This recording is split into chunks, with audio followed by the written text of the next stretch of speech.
Right, here we go. Good afternoon, ladies and gentlemen. Welcome to another edition of NFL Weekly Picks. This is the week 4 edition, so I'm glad you guys can tune in. You guys can watch this on the Great American Sports Network Facebook page right now that is going live. So hit that like button, hit that subscribe button. Also, subscribe to their YouTube channel. Same thing, the Great American Sports Network. It's a lot of content, from interviews with former players and just a lot of other cool contents, from this show to my weekly Tuesday show with my brother, the Silver and Bro show. You can always catch up on that. And for you college football fans, especially the SEC, they got cool content too. So go check them out. It's a lot of fun, and we're trying to get a little bit bigger, maybe get some more fun stuff for us to do, and it'll be all thanks to you guys. So go hit that subscribe button, and let's get this show on the road. So as I mentioned, my name is Juan Rodriguez. You can catch me here every Wednesday, 7 p.m. for my weekly picks, and you can also catch me on Tuesday, same time, 7 p.m., same station, same channel, for the weekly Raider show I do with my brother called the Silver and Bro Show. So go check it out and let's get this started. So last week I went 12 wins, or 12 right, 3 wrong, and 1 tie. So it was one of those weird weeks. So for the people counting at home, that brings up my total to 34 correct, 13 wrong, and 1 tie. So let's hopefully we can improve on that. With this week, there's going to be a lot of close games from what it feels like, a lot of uncertainty, but I'm going to do my best here. But before we begin, I'm going to do my 3 positives and my 3 negatives. Let's start with the negatives first.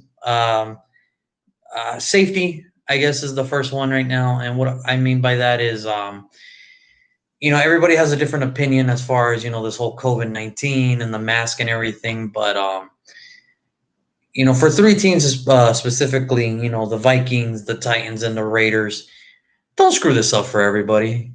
Don't screw this up. All right, the Titans got founded with 8 people on the staff, whether it was player or staff member. They got tested and they got found with COVID-19. The Vikings ended up, I think, with 1, so they had to shut down. And the Raiders, I think, what it was in their situation was Darren Waller had a charity event last night, and some players were there without a mask. And it's like, look, I get it. Every state is in a different, base by base, case on case state. But for the NFL, it's always wear a mask and just be safe about it. And don't ruin it. We didn't think we were gonna have football in general, so don't rock the boat, guys. Just, I understand it is inconvenient. You got to wear a mask, but you guys play a tough sport. A little mask should not hurt you, and if it does, yikes, yikes. So that's my first negative. The second one is actually the rules that the NFL is actually coming out with now. So if a head coach is actually, they keep doing what they're doing and not wearing the mask and everything, again, everybody has a different opinion. It's just for the NFL. This is the rules. You got to live with it. They're going to start handing out fines, which they already did, and now they're thinking about adding a loss of draft picks. Now, how that's going to work, I don't know. Rumor going around, but I mean, I think it's a good wake up call for these teams to start practicing. Just wear that, face shield and just go with that. So, we'll see what happens there, and then we'll go from there. So, and lastly, the last negative, the NFC East as a whole, division as a whole, it is terrible. That's the best way I can put it. I think, and it's not terrible for the fans that are in the division. It's going to be terrible for fans that do have to play them, the winner of that division when it's playoff time, because what's going to happen is in that division, it's more likely than not, you're only going to have to win 5 to 7 games to win that division. And somebody that has maybe 9, 10, 11 wins has to be the road team when they play them. And that sucks. For me personally, it's a dumb rule, but it's, how it's always been. Division does get, home field advantage. It's just the NFC East, you guys got to pick it up, man. And I don't know what it's going to take, but hopefully some turnaround happens within that division, because if it's only going to take 5 to 7 wins to win that division, then bummer. Bummer. But let's go into the positives, into the season. And it's great to see that. It's great to see that we have football going on. We didn't think we were going to get it. There was talks about maybe, suspending the season a little bit, but to have the season on point now, we didn't have preseason, but to have the season on point and to have 4 games in, this being week 4, I think it's an incredible, feat that they are playing. The second positive, I'm gonna have to give it to these young quarterbacks. The Joe Burrows, the Patrick Mahomes, the Lamar Jacksons. Even this new kid from the Chargers, Justin Herbert, Jared Goff. You know, and it looks like the replacements are ready to go. Deshaun Watson's another one. So the league's going to be just fine when the Drew Breeses, the Aaron Rodgers, the Brady's, the Big Bens. There's so many young quarterbacks out there that look very promising, and it's just great to see that as far, because it is a quarterback driven league now, unfortunately, but to see that it's going to go in good hands, that's awesome to see. Barring injury, it's great to see. So, and the last positive, I know it's in a different environment, different venue, but college football. Now we get to see the Pac-12. Everybody's coming back, and it's awesome. It's awesome because now, we really get to evaluate these guys, that did stay and are eligible for the draft next year. It's awesome. Now some already opted out and preparing for the draft, which is understandable, but for these guys to play, I think it's incredible that these guys are coming back. It's just good to see college in the swing of things. The ACC has been on for a bit, and the SEC just started. The Big 12 is coming in, and they've already been playing. The Pac-12 already announced that they're gonna start playing. Just a bunch of conferences are starting to come back, and I think it's awesome. The college football is finally coming back in full circle. So, other than that, those are my 3 negatives and my 3 positives. So, without further ado, let's get to the picks. And as always, questions. If you guys have questions, write them in the comment section, and I will get to them as fast as I can. So, let's get this started. So, as I said last week, I went 12-3-1.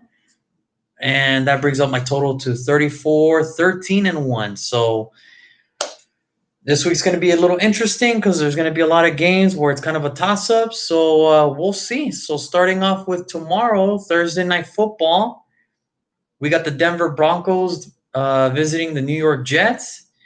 And this is 2 teams that are looking for their first win.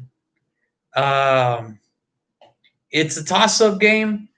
I'm really looking at it from both aspects, offensively, defensively. I am going to go Denver Broncos over the Jets on this one. Again, it's 50-50, but the Jets look pretty bad. They are one of the teams, contending for that number 1 pick, and who knows? It doesn't look good. It doesn't matter. That offensive genius of Adam Gase is still there, and it's not showing. So, do we have a question? No. Was there a question? No. No, just a comment. Cowboys still suck. Be nice, you guys. So I got Denver over the New York Jets. The next game, Minnesota taking on the Houston Texans. This is another tough one. Both teams are still looking for their first win of the year. Minnesota over the Texans. I don't know. The Texans did enough to hang with the Steelers last week, but it's just, defensively they're not there yet. And overall, I like the Vikings offense a little bit more than I do the Houston's offense. And I think the Vikings defense is starting to come around little by little. So, but give me the Minnesota Vikings over the Houston Texans. Third game, Saints versus the Detroit Lions. New Orleans coming off the back-to-back losses against the Las Vegas Raiders and the Green Bay Packers. It's just not been offensively. They haven't been clicking yet. Maybe it is due to the fact that Michael Thomas is out. We don't know, but I mean, we'll see what happens when he comes back, and maybe the offense can start clicking. And defensively, they're trying everything they can. They were hanging in there with the Raiders week 2. They were hanging in there with the Packers on that Sunday Night Football matchup this past week, but it just wasn't enough. The Packers just came away with it. And, you got Detroit, who pulled an upset over the Arizona Cardinals Sunday, where Matt Prater kicked the game-winning field goal, and now the Detroit Lions are 1-2. Saints are 1-2. This is another, I don't want to say toss-up because, we know what the Saints can do. They just haven't looked good. I think everybody's just kind of overreacting that Drew Brees is old. What I think it is just his completion percentage is down, but he's still playing at a very good level. And, Matthew Stafford is still Matthew Stafford. He's going to sling it, gun it, whatever it is he can do, but a little bit more than the Lions. So give me the Saints over the Lions. I know what you guys are thinking, 3 straight road teams. Well, it's just that kind of week. Next game, we got Baltimore versus Washington. Baltimore coming off a terrible Monday Night Football performance. Even though the score says it was kind of close, it really wasn't. The Chiefs just went in there, dominated, did what they had to do. Washington, the football team, they are 1-2. They are actually tied for first in the NFC East, which shows you how bad it really is when the other 2 teams have the Cowboys have only won 1, and the other 2, Philadelphia and the Giants, haven't won any. So that's just a testament of how terrible the division is. Overall, I don't think Washington has enough to stop Baltimore. Give me Baltimore. Give me the Ravens over Washington. And then heading to the next matchup, we got the Arizona Cardinals going up against the Carolina Panthers. The Panthers with a win, their first win of the year over the Los Angeles Chargers. That was Matt Rule's first win as a head coach. Arizona, as I mentioned, got upset by the Detroit Lions when Matt Prater kicked the game-winning field goal. Arizona's still good. Offensively, they're rolling. Defensively, they're going to start, they're starting to make some head turn. And, the Panthers are still trying to find their way. They just played a rookie quarterback who's still learning the game. Overall, give me the Cardinals over the Panthers. Really what it comes down to is which offense is going to be a little bit better. Arizona's offense is way ahead of Carolina's, especially now with McCaffrey out. So we'll see. But, yeah, in this one, give me Arizona over the Panthers. Next up, we got the Colts versus the Bears. So the Colts, they beat the Jets. Obviously, that was, their win of the year for right now. And then the Bears, they did a quarterback switch. Mitchell Trubisky got benched, and Nick Foles went in, and I think it was Tuesday morning. Nick Foles was named the starter, so he's a starter for the foreseeable future. And I think it is finally over. The Mitchell Trubisky era in Chicago is finally over. I think what it was just the defense was doing enough to keep the offense in, and the offense just did enough to win. But, that game, who the Bears played, it just didn't look good offensively. And then Nick Foles came in, totally different offense. In this case, the Colts offensive line is actually struggling as of right now. For the last 3 weeks, they've given up a minimum of, 17 pressures to the quarterback, where there was hurry up, sacks, and this was supposed to be one of the best offensive lines in the league. It hasn't shown yet. In the Bears defense got an upgrade now, so I'm going to go with the Bears over the Colts on this one. I think it's going to be close, but the Colts defense is really good, but I just think, the offense for the Colts, they're still trying to figure out some ways to get better, but give me the Bears over the Colts. I'm gonna take the home team on this one. Next up, we got the Seattle Seahawks with MVP candidate Russell Wilson going up against the Dolphins at Miami. Look, what Miami did to Jacksonville, it was cool and all. I just don't see that continuously happening every week, especially with Seattle with the hot riding MVP candidate Russell Wilson. Give me Seattle over Miami. It's no offense to the Dolphins. It's just Seattle's on a roll right now, and yeah, I don't see the Seahawks dropping this game. It would be a shocker if Seattle were to drop this game. So, question or no? No? Okay. Let's see what else. Who's next game? The next game, it's the Los Angeles Chargers going up against the Tampa Bay Buccaneers. Look, Justin Herbert has looked good the first two games. He's looked like the quarterback the Chargers envisioned it to be. We don't know how long Tyrod Taylor is still going to be out, but as long as Justin Herbert keeps playing, I don't think he has anything to worry about. He looks good. Justin Herbert looks good. The only problem is sort of the Buccaneers. And, I'm going to take Tom Brady over, a rookie quarterback, and especially that Buccaneers defense. Give me the Buccaneers over the Chargers. I don't see where the Chargers can maybe they can keep it close. Maybe Justin Herbert can just, tune it down in the turnover ratio. Maybe they have a chance, but the Buccaneers are starting to come into their own now. And I don't see what changes here. So give me the Buccaneers over the Chargers. Steelers versus Titans. So a little bit of an update on this game. I did mention earlier where the Titans did find some people on their staff, whether it was players or, staff members, did get hit with the positive test of the COVID-19. And it was just bad. It was just bad all the way around to here. So from what I understand, this game now will not be played on Sunday, but it will either be played on a Monday or more likely than not a Tuesday nighter. So whatever happens, we'll see. But I am going to make a prediction in this game, and we'll see how it goes from here. But both teams 3-0. The Titans are living on the edge. They're, playing with fire a little bit, winning close ones, and the Steelers defense is just doing what they've been doing for the last couple of years, just getting to the quarterback, creating turnovers. And Big Ben is healthy, and he's just doing his thing. And I think we do have a question. All right, what is it? What do you make of the Steelers-Titans game being moved to Monday or even the first Tuesday?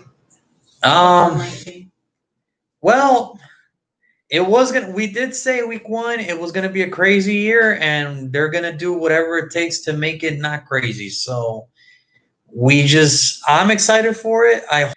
Which probably that would be a good idea, because on Monday night is the Falcons and Packers. I mean, yikes! But if they move it to Tuesday, we'll see what happens. But thank you for that question. Who said that?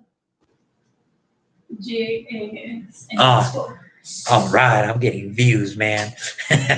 But I'm going to go, this is a tough one.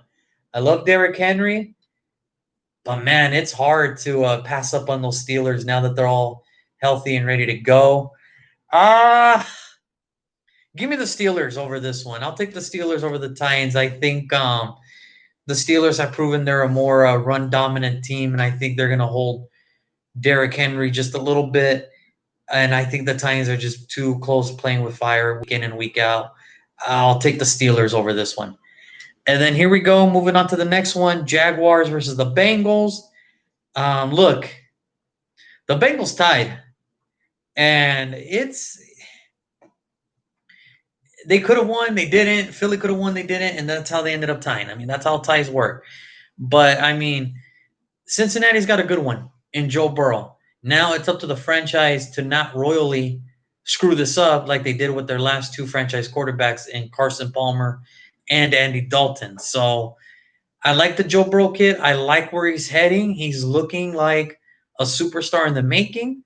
Now it's just building the team around him. And I think he's going to get it done this week. I think this is going to be his first win over Jacksonville. Look, I love Minshew Mania. It's too inconsistent. You look great one week, and then you look like a different team the next. So it's too inconsistent for me. The Bengals have shown If they can keep it close, Joe Burrow's going to get him in there. And he throws some tight throws, man, into some very tight windows. And Cincinnati's got a good one. And I think this is going to be their franchise quarterback, barring injury, for the next 15 years. He just looks like a superstar already. It's just now he needs to accumulate the wins. But give me the Bengals and give me Joe Burrow's first win over the Jacksonville Jaguars. And here we go, moving on to the next game. This is the one I've been waiting for. And I know some of you Cowboy fans have been waiting for it too. The Cleveland Browns versus the Dallas Cowboys. Look, I got a lot of slack last week from you Cowboy fans telling me, how dare you call us lucky not to be 0-3. Could be worse. You could be 0-3 right now. It's just the only reason you have that one win in that column is because Atlanta got stupid and they forgot how to play football for 2 seconds. So that's why you have the win.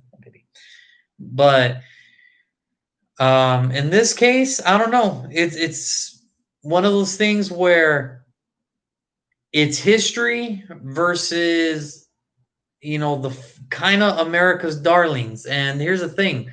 Cleveland hasn't won a road game in 7 straight games. They've been 0-7. Dallas is trying to find a rebound. And if this is the week to do it, this is it. This is the week to do it. For the rebound to happen, it needs to be this week, or else, I don't know. I don't know how it's going to look. Look, defensively, the Cowboys are pretty rough, but they're not as bad as Cleveland. So for this one, you know what? I'll go. I know Cleveland has the better record, but I'm going to take history on this side. I'm going to go for the upset here. Give me the Dallas Cowboys over the Cleveland Browns. And if Dallas loses, man, may the rest of the NFL, may God have mercy on their soul, because it's going to be filled nothing but Cowboy fans crying. It's going to be hell to pay. So here we go. I got Dallas over Cleveland for an upset special. You happy, Dallas? You happy? So here we go. Moving on to the next one. We got the New York Football Giants going up against the Los Angeles Rams. Hey, look, the Rams put a valiant effort. They were about 15 seconds away to do an upset over the Buffalo Bills, and it did not look good. They bounced back. They ended up losing only by 3, and I think this team is poised to go pretty far. If that defense shapes up, and they keep doing what they're doing, and the offense keeps doing what they're doing, watch out. They might be going deep into the playoffs, so it's going to be interesting to watch. As far as the Giants go, what can I say? You share a stadium with the Jets. You guys have the same record. You guys are also fighting for that number 1 spot. Give me the Rams over the Giants. That's an easy one. That's my lock of the week. The Rams versus the Giants. If the Rams lose, this would be a shocker. That would be a shocker. So here we go. We got a classic AFL matchup in the next schedule. We got the Buffalo Bills going up against the Las Vegas Raiders. So Bills Mafia versus Raider Nation. It's always fun when these two guys get together. It just sucks that the fans can't go in because it's always a good time. Look, the Bills are 3-0. They're off to an incredible start. Josh Allen is off to an amazing start. The defense is hanging tough. And Josh Allen is you see him improving every year. There's still little things he could probably work on, but right now he's on fire. And for him, Russell Wilson, a bunch of these guys, watch out. They might be MVP candidates. So for the Las Vegas Raiders, they kind of got a back to reality, back to earth type of feeling defeat when they lost to New England last Sunday. And the injuries keep piling up for them, but that's not an excuse. It's always the next man up. That's the one thing about, me, whenever I look at these, I'm never going to look at injuries because that's part of the game. They play physical games, so injuries are not part of the thing. It's up to the coaches to have the best 53-man roster at all times. And for this case, however, I'm going to take the Buffalo Bills. I think they're just going to steamroll. I think they're competing for the AFC East this year, and they look good. They look really good. And this is another team. If they keep playing the way they do, Deep run, man. I think they can make a deep run and make it really interesting for Buffalo this year. So give me the Bills over the Raiders. Next up, we got the New England Patriots going up against the Kansas City Chiefs. So the Patriots, after they're 2-1. Cam looks rejuvenated. He looks ready to go. The passing game could still use a little bit, could be a little better, but the run game is stout for New England, and the defense is just amazing whenever you have Bill Belichick always taking out the best player for every team. As far as the Kansas City Chiefs, there's no Super Bowl hangover. They're 3-0. They are doing exactly what they thought they did. They came off an impressive win on Monday night. And this is this is going to be a good one. This is going to be a good one because this is going to be the one where it's the rematch of the AFC Championship game. There is no Tom Brady this time, but they got a Cam Newton. So I expect a high scoring game, and I expect it to come down to possibly a field goal here. But in the end, I got the Chiefs. I got the Kansas City Chiefs over the New England Patriots. I think the Chiefs are just, when it comes to, the dominance and the great teams, as far as in the AFC, it's Kansas City. Maybe, Buffalo might say something, maybe Pittsburgh, and then there's everybody else. The Chiefs are just too good, too dominant, and they're just an amazing football team, and that's a credit to what Andy Reid and the coaching staff has done. And we do have a question. Again. All right. Ravens blitz Chiefs and Mahomes carved them. What wrinkle do you think Bill Belichick will have for the Chiefs to throw them off their game? Jason first. I think, for me, what it's going to come down to is Stephon Gilmore. Really, what you're going to see is he's going to move everywhere. And right now, the best player offensively is Kelce. I think Kelce is their best passing target right now. Yeah, Tyreek Hill's always going to be a burner. A Hardman, Sammy Watkins is always out. But I expect what they kind of did last week, you have to take away Kelce. Kelce is the best pass catching tight end in the NFL. So I think Bill Belichick is going to try his best. And it's going to be hard because there's going to be teams. There's teams that try, and there's always that old saying, you can't stop him. You can only wish to contain him. And I think that's what they're going to try to do. I think Stephon Gilmore is going to really set his sights. And as far as Bill Belichick set his sights on Travis Kelce, and everybody else is just going to have to, contain. They're going to have to contain the edge, especially the defensive end and the linebackers with the rookie sensation, Hilaire, the running back out of LSU, the rookie.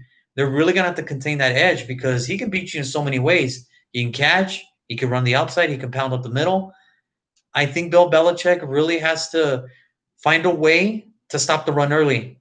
And I know that's weird, but if they can stop the run, especially Hilaire, if they can take out Kelce and if they can take out Hilaire, I think it's really going to come down to either Sammy Watkins, Tyreek Hill, or Mecole Hardman to step up. But the thing is, can Kansas City contain New England? Well, they showed that they can do it against Lamar Jackson. It's just, Cam's a little bit bigger. He might not be as, he might not be as quick as he was once, but he's still dominant and he can still do his thing. I expect this to be a good one. This is why I'm making this one my game of the week, but I still have the Chiefs over the Patriots on this one. I just think the Chiefs are just going to be too much coming down the final stretch there. Thanks, guys. And here we go. Sunday Night Football. We got the Philadelphia Eagles, who tied with the Cincinnati Bengals, bringing their record to 0-2-1, going up against the San Francisco 49ers. Now, the 49ers are banged up, but it didn't matter. As you can see what they did to the Giants, the 49ers are a good depth team, and they're a good team even though they're playing, they're playing the Eagles. What can I say? Look, Carson Wentz is having a terrible year. He's having a rough start to the beginning of the year. The Eagles are not as synced offensively. They're not as synced defensively. And San Francisco's shown that they have enough to win games against terrible teams. And I see it no different this week. I got the 49ers over Philadelphia. And it's going to be one of those games where it might even be a last week repeat what they did to the Giants. I expect them to put up 30 plus, and maybe Philadelphia gets a touchdown and a field goal in there, maybe a couple field goals. We'll see. But for right now, give me the 49ers over the Philadelphia Eagles. And then here we go to wrap up week 4. We got the Atlanta Falcons going up against the Green Bay Packers on a Monday Night Football. Again, this is Atlanta. I can't stress this enough. Atlanta will somehow blow it. They'll blow it. But I don't think they're going to have enough time to blow anything, because I think the Packers are just going to come right in, take them out right out of their misery by halftime. The way, the Packers have been playing the first few weeks, they've been, especially Aaron Rodgers, he's a man on a mission. He wants another ring before his time is up. And with Atlanta, look, they will do if they do have the lead, they're probably going to blow it anyway. That's just how they've been, recently. So for me personally, this is no contest. I got Green Bay over Atlanta. Who knows? I mean, it's weird. Football's weird. Maybe they'll show out this week, but Atlanta's shown that they can score in any possible way. They could score any way they want. They just can't stop anybody, and that's how they end up losing. So overall, give me the Green Bay Packers over the Atlanta Falcons. And I know what you guys are thinking. A lot of road teams, but it's just that kind of week where, I don't know. The toss-up one for me is that tomorrow, that Thursday Night Football one. Look, a lot's going to be on the line. One, for John Elway, because if you lose to the Jets, you best believe your time's about to be up. And for Adam Gase, your time is almost up. It's just a matter of when. If you keep losing, then it's just a matter of when you're going to get fired. Not if, when. Other than that, I mean, hopefully I have good success. As I mentioned, 12-3-1 last week. Hopefully we can improve on that. It's going to be a little difficult, but I have confidence in my picks. It looks like a straightforward picks and pick 'em matchups this week, so we'll see how it goes. Other than that, we're going to hit to the questions right now. Any other questions? Any other comments? No? All right. Then that would be it. I want to thank everybody for tuning in. I want to thank everybody who did drop a comment. Also, as I mentioned earlier, you can catch me on Tuesdays and Wednesdays, same station on the Great America Sports Networks. James, James, you're too late, man. I already made my picks, man. But you can watch this video again. When I share it to the crew, you can watch this video again and you can see the picks I made. But thanks for tuning in. A little late, but always appreciate the view. Remember, Tuesdays and Wednesdays, 7 p.m. on the station. Also, let's see what else we got. Oh, as I mentioned earlier, this network's YouTube channel, it is fun. We have a lot of content on there. Great America Sports Network YouTube page, with interviews with former players. The founders do interviews, Clint and Noah, they do amazing podcasts, amazing YouTube videos, and they cover the SEC for college football, for you college football guys. They do tremendous work, and if you want to catch up on the shows that I do Tuesdays, Wednesdays, they're on that network as well. So go on, subscribe. It's a lot of fun, and we would really greatly appreciate it. Other than that, I want to thank everybody out there for tuning in today. And I will see you guys on Tuesday. So have a wonderful football week, and good luck to everybody out there.